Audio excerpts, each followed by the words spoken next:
Gaza violence intensifies as Jerusalem clashes resume. Israel's Air Force and Palestinian militants have traded fire across the Gaza frontier as clashes erupted again between Israeli police and Palestinians at Jerusalem's most sensitive holy site. 3:10. Tel Aviv, Israel. Israel's Air Force and Palestinian militants traded fire across the Gaza frontier early Thursday as clashes erupted again at Jerusalem's most sensitive holy site, worsening an escalation that has been eerily similar to the lead-up to last year's Israel-Gaza war. The Gaza violence, fueled by the unrest between Israeli police and Palestinians in Jerusalem, appears to be the heaviest cross-border fighting since last year's 11-day war and comes despite efforts to prevent a repeat. A rocket fired from Gaza earlier this week was the first to have been launched since the latest Israeli-Palestinian tensions boiled over after a series of deadly attacks by Palestinians against Israelis, which then sparked days-long, sometimes lethal, arrest raids by the military in a flashpoint West Bank city and spread into daily clashes in Jerusalem. This year, the Muslim holy month of Ramadan has coincided with Passover, a time of heightened religious observances and visits by large numbers of people to Jerusalem. Palestinian militants fired 2 rockets toward Israel from the Gaza Strip late Wednesday and early Thursday, and Israeli aircraft hit militant targets in the seaside, Hamas-ruled enclave. 1 rocket landed in the southern Israeli city of Darrow, a frequent target, and another fell short and landed in Gaza, the Israeli military said. The launches set off air raid sirens across parts of southern Israel, disrupting the quiet of the Passover holiday week. Early Thursday, Israeli warplanes conducted airstrikes in the central Gaza Strip, local media reported. Social media posts by activists showed smoke billowing in the air. The Israeli military said the airstrikes were aimed at a militant site and the entrance of a tunnel leading to an underground complex holding chemicals to Makir rockets. The military later said its planes attacked another Hamas compound after an anti-aircraft missile was fired from Gaza. It said the missile failed to hit its target and no injuries or damage were reported. In Jerusalem, Israeli police said dozens of masked protesters holed up in the Al-Aqsa Mosque early Thursday, sealed the doors and began throwing rocks and firecrackers. Police said they attempted to disperse the Palestinians using riot dispersal means, without elaborating, and that forces did not enter the mosque itself. A Palestinian official from the Waqf, which administers the site, said large numbers of police used stun grenades to clear out the site.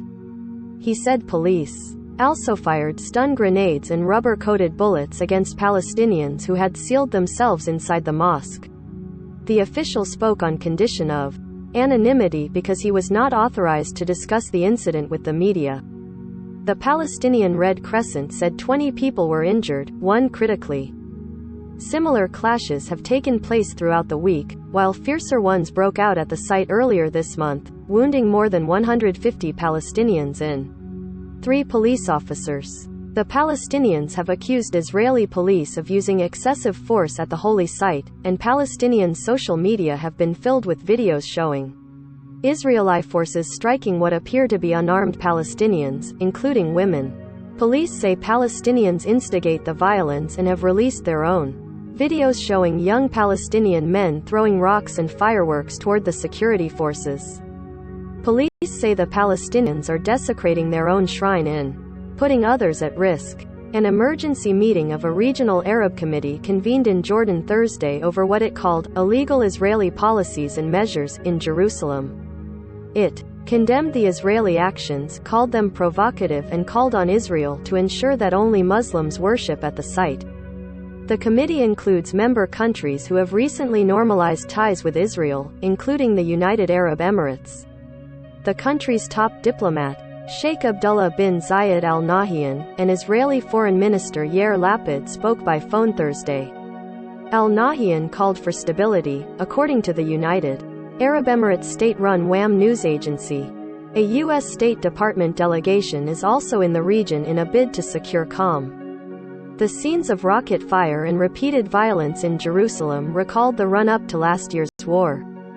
Last year, the violence also spread to mixed Jewish-Arab cities, which hasn't happened in the current wave of unrest. On Wednesday, hundreds of flag-waving Israeli ultra-nationalists marched toward predominantly Palestinian areas around Jerusalem's Old City, a demonstration of Israeli control over the disputed city seen as a provocation by Palestinians.